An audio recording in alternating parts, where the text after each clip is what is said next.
Hello viewers, yeah, this is Ranjana ma'am and you are watching, yes, mine as well as your channel. You must be wondering what has happened to Ranjana ma'am. Yeah, one of my subscribers seemed quite concerned. He asked me, ma'am, are you okay? Yeah, with whatever is happening all around us, everyone, we are living in a state of panic. And yes, there have been sad news in the family. 2 deaths, close relatives on account of COVID. So was a bit upset, very low. So anyway, I'm back here. Many of you had requested that I should go for the line-wise explanation of Act 1, Scene 2. Earlier when I had put up my video 2 years back, it was just before the exam, so I had given it in a nutshell, means I didn't give the line-wise explanation because there was hardly any time, but many of you have requested that I should give a line-wise description, a detailed description of Act 1, Scene 2. So here I am, and before we start, yes, you know what's coming. If you have not subscribed to my channel up till now, please do. And don't forget to press the like button if you have liked my video. I'm sure you'll like it.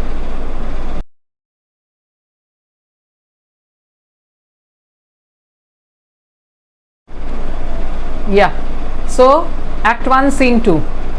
I always tell you that in Merchant of Venice, the scene keeps on oscillating from Venice to Belmont and then again back to Venice. What is Venice symbolic of? Venice is symbolic of money, plots, conspiracies, and Belmont is symbolic of love. Portia and Bassanio, they find their love. So does Graciano and Nerissa. So Belmont is symbolic of love, whereas Venice is symbolic of money.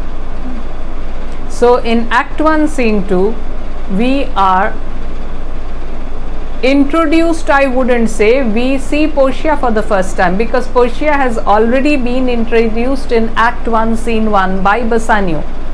He has praised her very highly.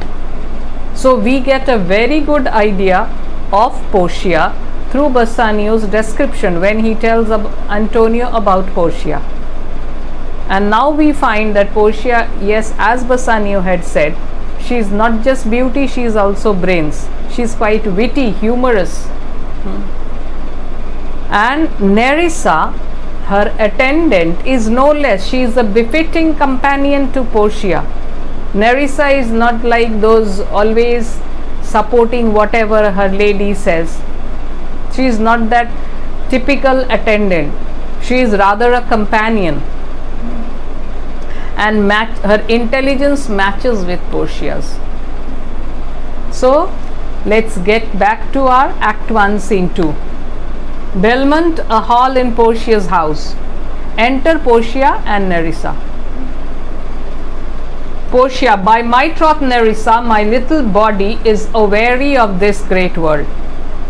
So just see the similarity. When Act 1, Scene 1 opens, we find Antonio in a sad mood. When Act 1, Scene 2 starts, we find Portia also quite depressed, in a sad mood. So this is the similarity. But the reasons, Portia knows why she is sad. Antonio is not aware. He says, how I caught it, how I came by it, I am yet to know. But Portia knows the reason for her sadness. So in the beginning, when Portia tells Nerissa that she is a bit depressed, her little body is tired. Here tired doesn't mean physically tired. It is a mental exhaustion, you can say, or rather the best word would be depression. So my little body is weary of this great world. Does Nerissa agree? No, Nerissa doesn't agree. So what does Nerissa say? You would be sweet, madam, if your miseries were in the same abundance as your good fortunes are, and yet for aught I see, they are as sick that surfeit with too much as they that starve with nothing. So Nerissa doesn't agree. She says that yes, my dear lady, you would be tired if you had the same amount of miseries as your good fortunes are. Portia is a fortunate woman. She is blessed with riches, beauty, virtues, and everything, and friends, and everything. So Nerissa doesn't agree with Portia, what Portia says. She says, yes, you would be really tired of this great world had your miseries been in the same amount, same measure as that of your good fortunes are. Yet I can observe, she says, I notice that people who eat too much are as sick as they starve, as they who starve. That means people who starve, they feel sick. Empty stomach makes them feel sick. And people who eat a lot, due to overeating, they feel sick. So what is the result? In both cases, the result is sickness. Overeat, sick. You don't eat anything, you are sick. What does this suggest? That both the extremes are bad. So Nerissa says that yes, she has observed that people, those who eat too much or those who have too much of something, they have abundance of something, they are as sick as those who have nothing. People who have nothing to eat, they feel sick. People who have too much to eat, they gobble down so much food, they feel equally sick. It is no mean happiness, therefore, to be seated in the mean. Superfluity comes sooner by white hairs, but competency lives longer. So she says then it is not really bad to be seated in the middle. Many times people feel the middle class people are the biggest sufferers. But no, people who are in the middle are rather fortunate. Either of the extremes are bad. If you don't have anything, then also it is bad. If you have too much of everything, then also it is bad. So Nerissa concludes that it is really a good thing. It is some happiness to be seated in the middle. Why? Because the man who has too much, either too much of happiness or too much of sadness, whichever is the case, that person grows old faster, becomes white haired. What is white hair symbolic of? Especially in Shakespeare's time, white hair meant that old age. Like nowadays though, even in young age many people have white hair. White hair is not always associated with old age in today's world. I have seen quite a few of my students here and there in these 25 years, yes, quite a few white hairs. So does that symbolize old age? No. But in those times, it meant, white hair meant, yes, the person is old. So a person has too much, that person grows old faster. But a person who has just enough to fulfill his demands, who has just enough, that person leads a longer life. So you grow old and you die. If you have too much, you die earlier than one who has just enough, and this person lives longer.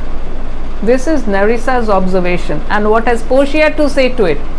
Portia says, good sentences and well pronounced. Yeah, your sentences are the sentences which you have spoken, they are quite good, and you have also spoken them well. The advice which you have given, it is good, and you have also executed it very well. You have spoken it very well.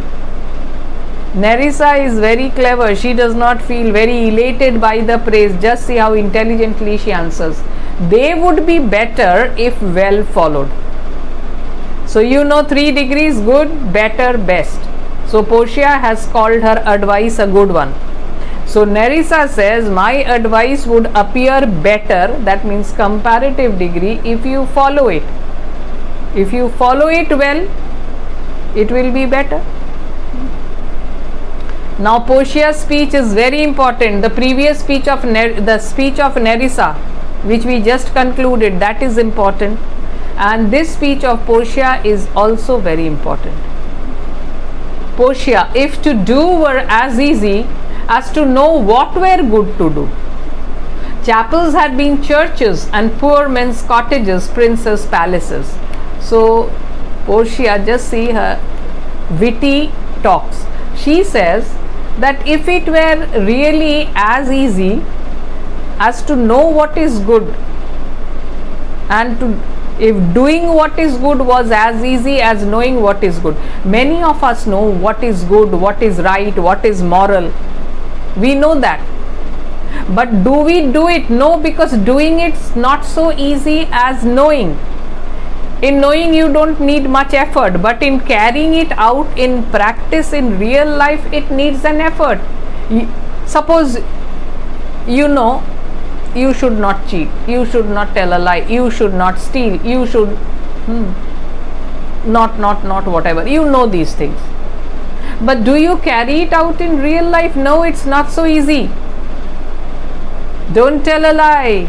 Everyone says that, your teacher says that, your father says that, your elders say that. But do they also follow what they are saying? They also know it is not right to tell a lie. They know it is not good to tell a lie. It is good to tell the truth. But do they carry it out in real practice? No. Knowing and doing is different. Knowing is easy, doing is not so easy. Portia also says the same thing.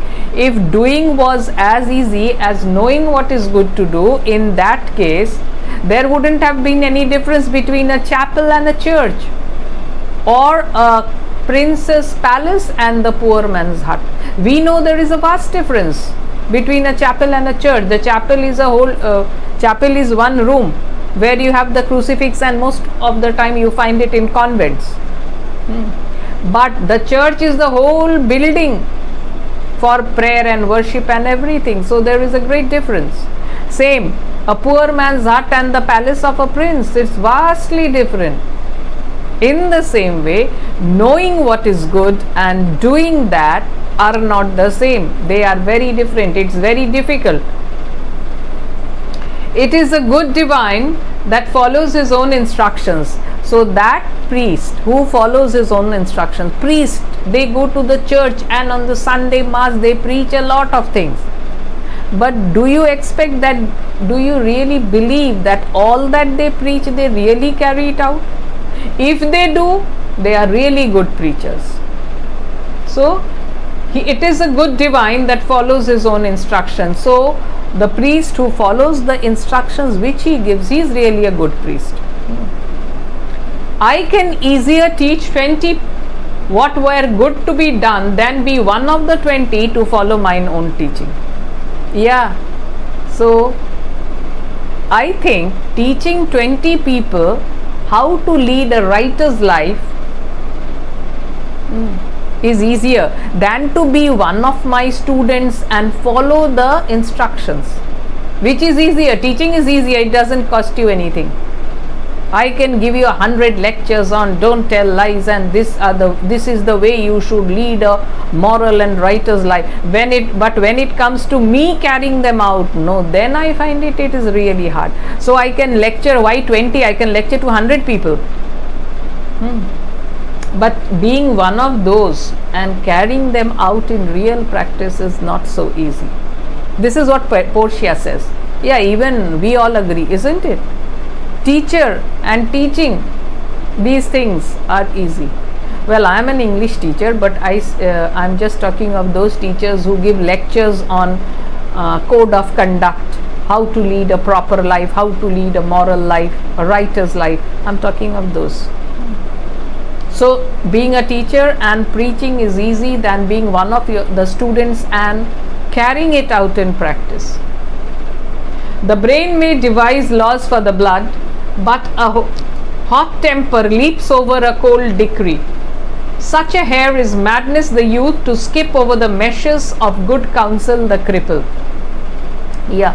So what happens? Our mind, it frames laws to govern us, to control us. But a hot temper here refers to your passion or the heat of desire. They don't follow these cold laws. Hot temper, they jump over these cold laws. That means they are not ready to follow these cold laws. So youth is said to be a time for rashness. So young people are rash, and in their rashness of youth, they they leave good advice, which is called a cripple, far behind. That means they are averse to good advice.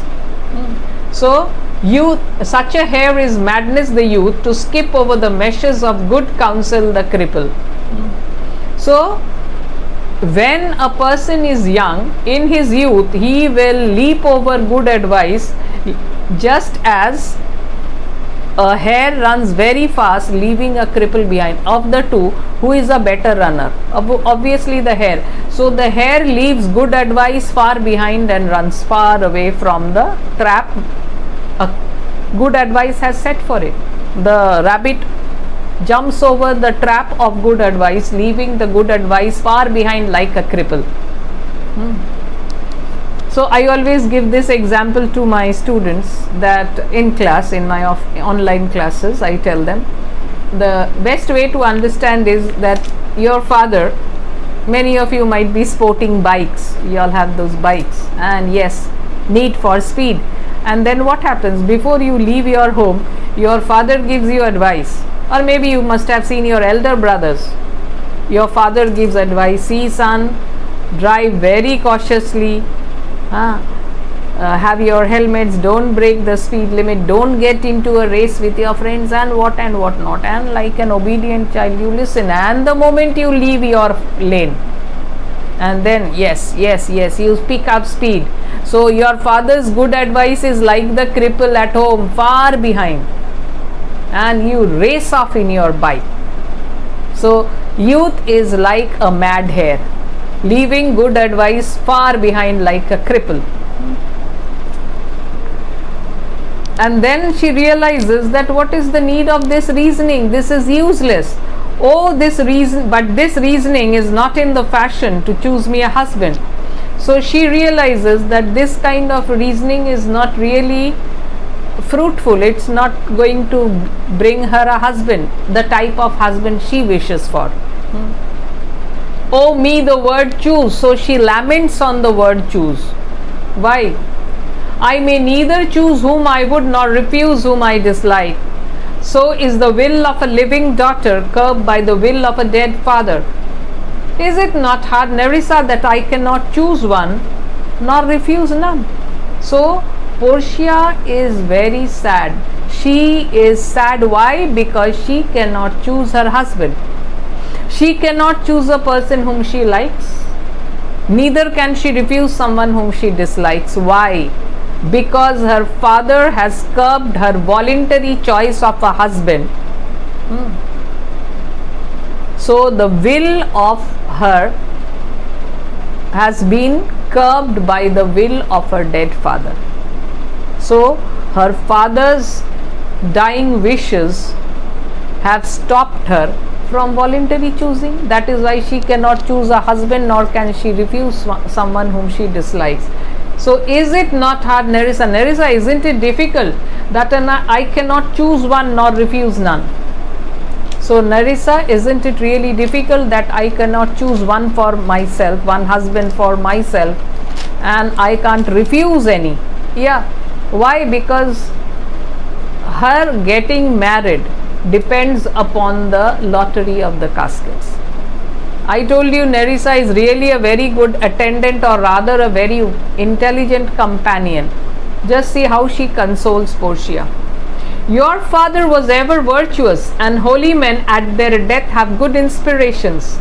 Therefore the lottery that he had devised in these 3 chests of gold, silver and lead, whereof he chooses his meaning chooses you, will no doubt never be chosen by any rightly, but one who shall rightly love. But what warmth is there in your affection towards any of these princely suitors that are already come?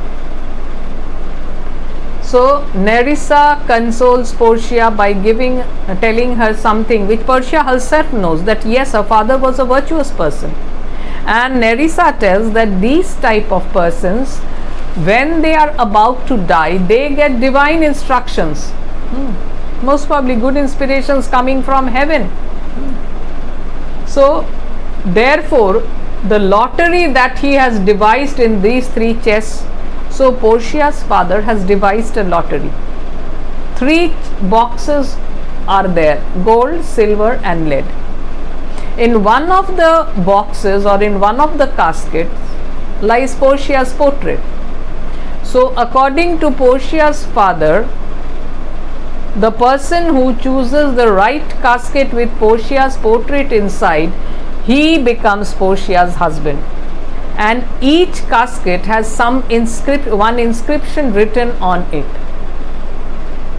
So Nerissa tells the lottery that he had devised in these 3 chests of gold, silver and lead, whereof who chooses his meaning chooses you.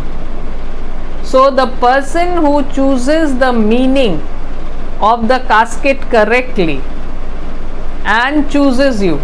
So Nerissa has no doubt that the person who truly loves you will be able to understand the true meaning of the inscription and choose the right casket. The person who truly loves you only will be able to read through the meaning of the inscriptions and choose correctly. And then she asks, but what warmth is there in your affection towards any of these princely suitors that are already come? So she wants to know Portia's feelings for all the princely suitors who have already arrived in Belmont. Those who have already come in Belmont, what are your feelings for them? Now Portia becomes quite amused. She is in a witty and naughty mood. I pray thee, overname them, and as thou namest them, I will describe them, and according to my description level at my affection. So yes, I pray thee, here she means I request you, name them over one by one, name them, and as you name these suitors, I will describe them to you. So, and as I describe them, you can understand my feelings for them. First, there is the Neapolitan prince. So, the first suitor whom Nerissa names is the prince from Naples, Neapolitan prince. Ay, that's a colt indeed, for he doth nothing but talk of his horse, and he makes a great appropriation to his own good parts, that he can shew him himself. Oh, that Neapolitan prince, that prince of Naples, he is a colt. Colt is a young untrained horse. Yes, it keeps on jumping and wildly and all that. So wild young horse. Oh, that prince of Naples, he is a colt. Why does she call him a colt? For he doth nothing but talk of his horse, because he always talks of his horse. And he makes it a great appropriation to his own good parts, that he can shew him himself. So the prince of Naples takes great credit, or he feels very proud that he can shoe his horse himself. See, shoeing a horse is a difficult job. The horses, they wear shoes made of iron. This is to stop the hoofs from getting worn out.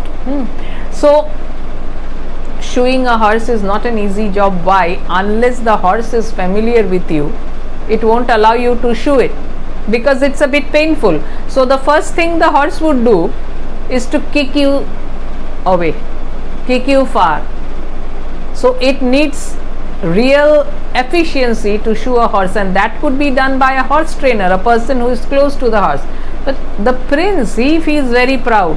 Why? Because he is very fond of horses, and he is very proud that, see, I may be a prince, but I can shoe my horse myself. And if there is any more line, that line is not in the syllabus. Shakespeare has written it in the drama, but that line has been cut off from your syllabus because it is a little bit cheap. The content is cheap. The line is, I am afeard my lady his mother played false with a smith. So this line has been eliminated from the board syllabus. Nerissa. Then there is the County Palatine. So who comes second? The second suitor is the German Count, Palatine Count. Portia. He doth nothing but frown, as who should say, and you will not have me choose. He hears merry tales and smiles not. I fear he will prove the weeping philosopher when he grows old, being so full of unmannerly sadness in his youth. So Portia doesn't have any favorable comment even for the second suitor. She says, oh, he is always frowning, as if he says, if you don't choose me, I don't care. And this Palatine Count, he hears funny tales, but he doesn't laugh. So Portia is of the opinion he will be another weeping philosopher when he grows old, because if he in his youth he is so sad, then it's sure that as he grows old he will become another Heraclitus. The weeping philosopher was Heraclitus. He was very sad, and he left human company to lead a solitary life in the woods. So Portia is of the opinion that this suitor, if he is so full of sadness in his young age. You have heard in Act 1 Scene 1 Gratiano saying that he would like to go on laughing till his old age.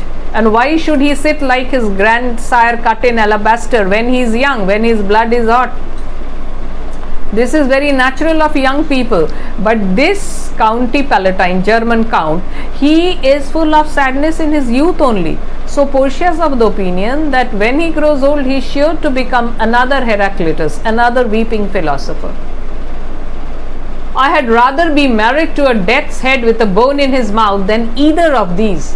God defend me from these two. So she prefers to get married to a skull with a bone in its mouth than to get married to either the Prince of Naples or the German Palatine Count. And she wishes, God, please save me from these two. Please see that they don't choose the right casket.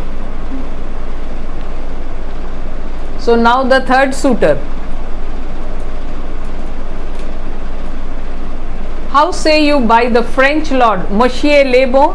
So what's your opinion of the French lord? And the pronunciation is Monsieur. The French pronunciations are very different. The spelling is something and the pronunciations are something. Like champagne. I remember many years ago one of my students had pronounced it Champagne. Why? I don't think he is at fault. The spelling is like that, Champagne. Champagne. Champagne. So what a different pronunciation. Very far away from the spelling. So here also it's not Monsieur, it's Monsieur. So Portia's opinion of the French lord, God made him and therefore let him pass for a man. Okay, so since God has created him, let us consider him to be a man. I know it is a sin to be a mocker. I know it is a sin to make fun of others. But why? He hath a horse better than the Neapolitans, a better bad habit of frowning than the Count Palatine. He is every man in no man. So, Prince of Naples' bad habit was that he always talked of his horse.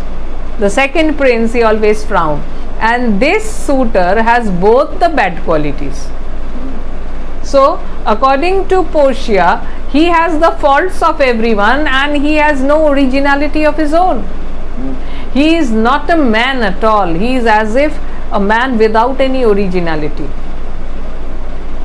If a throstle sings, he falls straight to capering. So, if a thrush sings, he starts jumping. He will fence with his own shadow. Fencing is sword fighting. So, people generally fight with their opponents or adversaries, but he fights with his own shadow. If I should marry him, I should marry 20 husbands. So, Portia says that if I marry this French lord, it would be like marrying not one but 20 husbands, because he is a mixture of 20 people.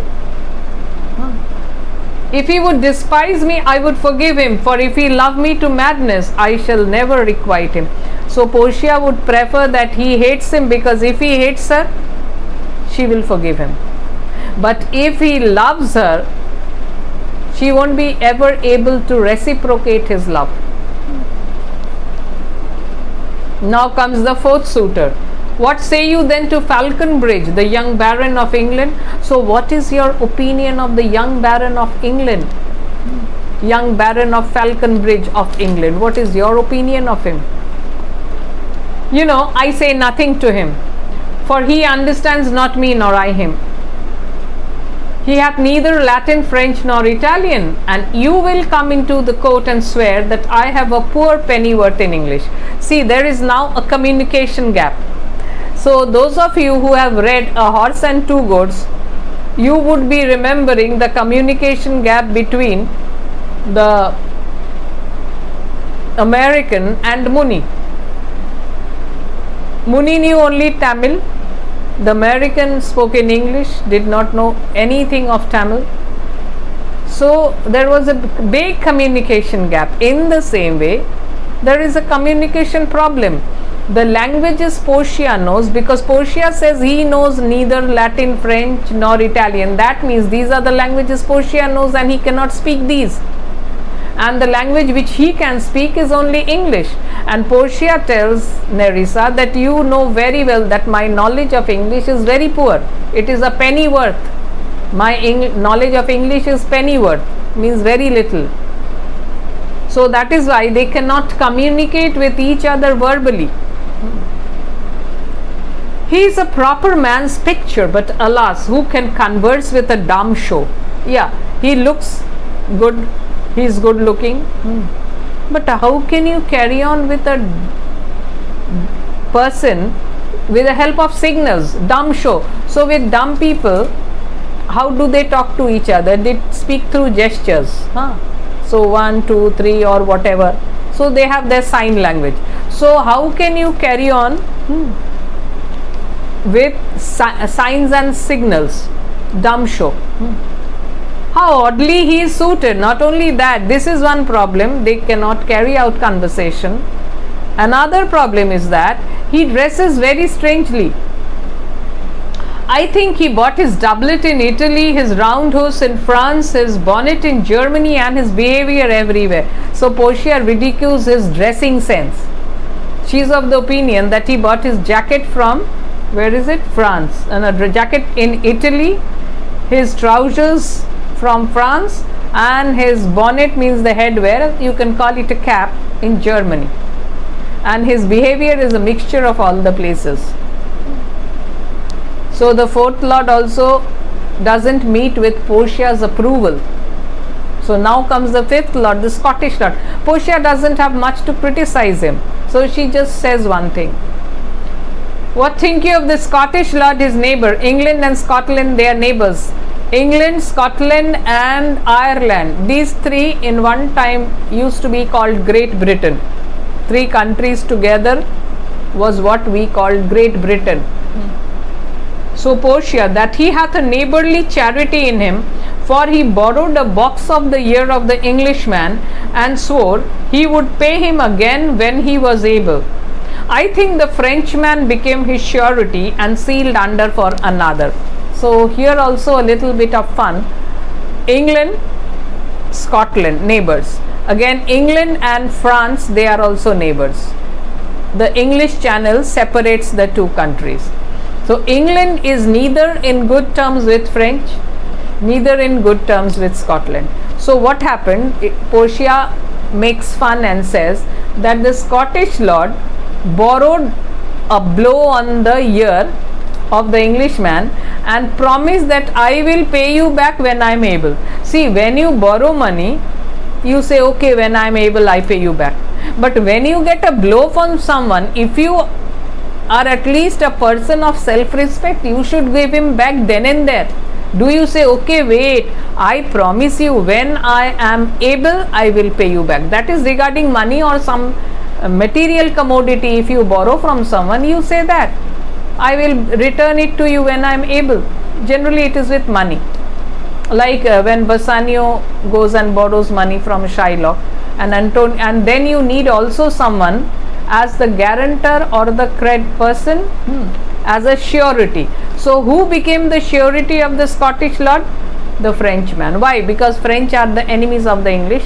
So he went and told the Englishman, yes, this Scottish lord will pay you back when he is able. So what did the Englishman do? On hearing this, gave a blow to the Frenchman. So English, they are superior. They are superior than the Scottish and the French. Shakespeare's pen, obviously English people will have to be put on a high pedestal. How like you the young German, the Duke of Saxony's nephew? So regarding him, the opinion of Portia, let's hear. So what is her opinion? Very wildly in the morning when he is sober, and most wildly in the afternoon when he is drunk. So Portia finds this suitor the worst. When he is not drinking, then only I don't like him. I find him very bad when he is sober, and when he is a drunk, he is worse. When he is sober only he is bad, and when he is drunk he is worse.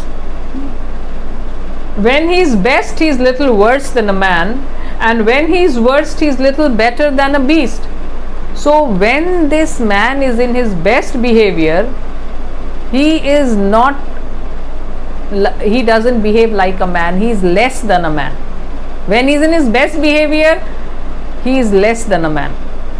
And when he is in his worst behavior, he is a little bit, he is hardly anything better than a beast. And the worst fall that ever fell, I hope I shall make shift to go without him. So let the worst happen to me, but I will not accept him. Let whatever happen, I am not going to accept him. Yeah, if she doesn't accept him, she will be breaking her promise which she made to her father, and in that case it would be a sin, and when you commit a sin you will be damned. But she says, let the worst fall, let the worst thing happen, but I am not going to marry him. So Nerissa reminds her, if he should offer to choose and choose the right casket, you should refuse to perform your father's will if you should refuse to accept him. So Nerissa reminds her, you can't say that. See, many suitors will not offer to choose because of the harsh conditions of Portia's father. So maybe he might not choose, but if he offers to choose and then he chooses the right casket with your portrait in it, and then you refuse to accept him, then what will you do? You will be breaking the promise you made to your father. So what does Portia say? Therefore, for fear of the worst, I pray thee, set a deep glass of Rhenish wine on the contrary casket. For if the devil be within and that temptation without, I know he will choose it. I will do anything, Nerissa, ere I be married to a sponge. Portia is really desperate to stop this man from choosing the right casket. So she says that to stop him from choosing the right casket, let's do something. Let's take a safeguard to stop him from choosing the right casket. And how to do it?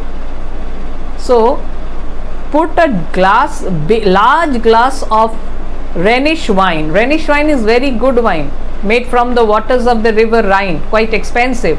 So let's put a large glass of Rhenish wine on the wrong casket. And this fellow is such a drunkard, he is so addicted to drinking, he will rush towards that casket which has that glass of wine. Even if the devil is inside, he wouldn't care. So Portia is confident that he will choose it even if the devil is inside the casket. He will choose what is with, he will choose going by the glass. So Portia is ready to do anything rather than to be married to a sponge. Why does she call him a sponge? A sponge can hold a lot of water, and you squeeze it and then you will realize it can hold a lot of water. In the same way, this man, if you squeeze him, all the drink will come out. All the wine he has tasted means he is too full of wine. He keeps on drinking wine. Now Nerissa assures her, you need not fear, lady, the having of any of these lords. They have acquainted me with their determinations, which is indeed to return to their home and trouble you no more with no more suit unless you may be won by some other sort than your father's imposition depending on the caskets. So Nerissa assures Portia, my lady, you don't need to be worried about marrying any of these because they have told me about their decision. And their decision is that they wish to return to their homes. They don't want to trouble you anymore with their suits. Unless there is some other way in which you can be won than your father's casket plan.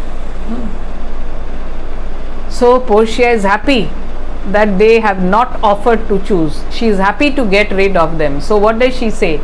If I live to be as old as Sibylla, I will die as chaste as Diana unless I be obtained by the manner of my father's will. So Portia says, no, no, no.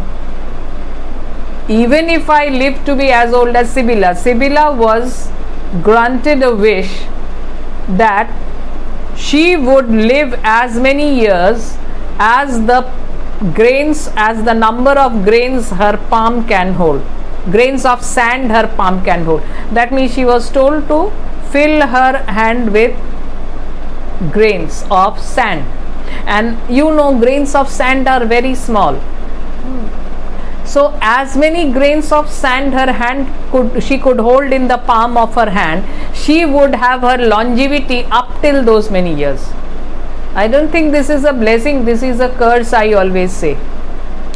Anyway, so Portia says, if I live to be as old as Sibylla, in that case also I will die a virgin unless someone chooses the right casket and marries me according to my father's wishes. I'm glad. Diana, why is Diana referred to here? Diana is the goddess of virginity or purity or chastity, we call it. Diana is the goddess of chastity. So she will remain chaste, a virgin, unmarried. Even if she has to live to be as old as Sibylla. I'm glad this parcel of wooers are so reasonable, for there is not one among them but I dote on his very absence. So Portia is very happy that these suitors wish to leave, because she says that there is not one among them whose departure I do not long for. She is happy to see them depart from Belmont. May God grant them a fair departure. So she just wishes that God should give them a good departure. May they reach their home safe. Now Nerissa reminds her of someone. Do you not remember, lady, in your father's time a Venetian, a scholar and a soldier that came hither in company of the Marquis of Montferrat? So now we know who she is talking of. So she reminds Portia. So do you not remember, lady, there was a young man who had come when your father was alive. He had come in the company of the Marquis of Montferrat. He had come from Venice. A scholar and a soldier. We know Bassanio as a spendthrift, but Portia and Nerissa know him as a scholar and a soldier. That is how he must have presented himself before Portia's father. Yes, yes, it was Bassanio. As I think so was he called. Immediately Portia can recollect. Yes, she can identify whom Nerissa is talking about. So she says, yes, yes, I think his name was Bassanio. Remember, in Act 1, Scene 1, Bassanio told that he had seen Portia send fair speechless messages. So through her eyes she had sent speechless messages. So Portia had shown her, what should I say, her liking for Bassanio. She had not spoken it in words, but she had sent signals through her eyes. So yes, here we find immediately she can recollect that yes, yes, it was Bassanio. True, madam, he of all the men that ever my foolish eyes looked upon was the best, deserving a fair lady. So Nerissa speaks very highly of him. She says, yes, madam, you are true, he was called Bassanio, and of all the people that I have seen up till now, I think he is the best one to deserve a good lady like you, a fair lady like you. I remember him well, and I remember him worthy of thy praise. So Portia says, yes, yes, I remember him very well. Obviously, she liked Bassanio. And I remember that what you have said, he is worthy of that. He is worthy of the praise you are showering on him. Now comes a servant. How now? What news? The four strangers seek for you, madam, to take their leave. There is a mistake here. Either Shakespeare has forgotten that he had written about 6 suitors, or it is suggested by many critics of Shakespeare that this part was not written by him and later was added to the scene by someone else. Whatever it, or maybe Shakespeare had forgotten to count that he had mentioned 6 suitors, he doesn't remember, whatever. The 4 strangers seek for you, madam, to take their leave. So they want to say goodbye to Portia. There is a forerunner. Forerunner means a messenger. Come from a 5th. It would be 7th. You have already come across 6 suitors. So the one who is coming now would be the 7th one. The Prince of Morocco. Actually, the Prince of Morocco is the 7th suitor, who brings word the prince's master will be here tonight. So in those days it was the custom to send a messenger first to announce your arrival. So the Prince of Morocco, who is about to arrive at Belmont, has already sent a messenger who has announced that his master is coming soon. Portia, the moment she hears the name Morocco, she has some other feelings. If I could bid the 5th welcome with so good heart as I can bid the other 4 farewell, I should be glad of his approach. If I could, that means she has a doubt that she wouldn't really be so happy to welcome him in the same way as she is bidding these 4 farewell. Why? If he have the condition of a saint and the complexion of a devil, I had rather he should shrive me than wive me. This gives you the idea. Why does Portia say if? Because the name Morocco makes her realize that people from Morocco are naturally dark. Why? Because Morocco is an equatorial country, and these countries, the ones, they are supposed to be closer to the sun than any other country, and they are more exposed to the sun. As such, they are a dark complexion. So Portia, this thought comes into her mind, the prince coming from Morocco must be a dark complexioned one. So that is why she says that if he has the manners of a saint, if his behavior is saintly, but if he is dark complexion, the devil's complexion was supposed to be dark. So if he had the complexion of the devil and the behavior of a saint, I don't want him as a husband. I would rather accept him as my religious mentor rather than my husband. That means Portia is a racist. She doesn't want a dark husband. Come Nerissa, Sirrah, go before. So Nerissa, let's go. And Sirrah, she tells her servant, go before. That means go ahead of us. While we shut the gates upon one wooer, another knocks at the door. So as she gets rid of these suitors, another has already come knocking at her door. So this is where Act 1 Scene 2 ends. So I always suggest my students that when you prepare your Act 1 Scene 2, there are 6 suitors. So make a column. You will write the name, heading name, and under name you will name the suitors 1 to 6, and here another column where you will write characteristics, and then you can write the characteristics as mentioned by Portia. So it will be easy for you to remember, because you might be asked to describe 1 or 2 suitors as Portia has described them. Other than this, the speech of Nerissa and Portia before they talk about the suitors, they are very, very important. So we can discuss it later with questions from the workbook. But bye for the time being, and stay safe, stay indoors.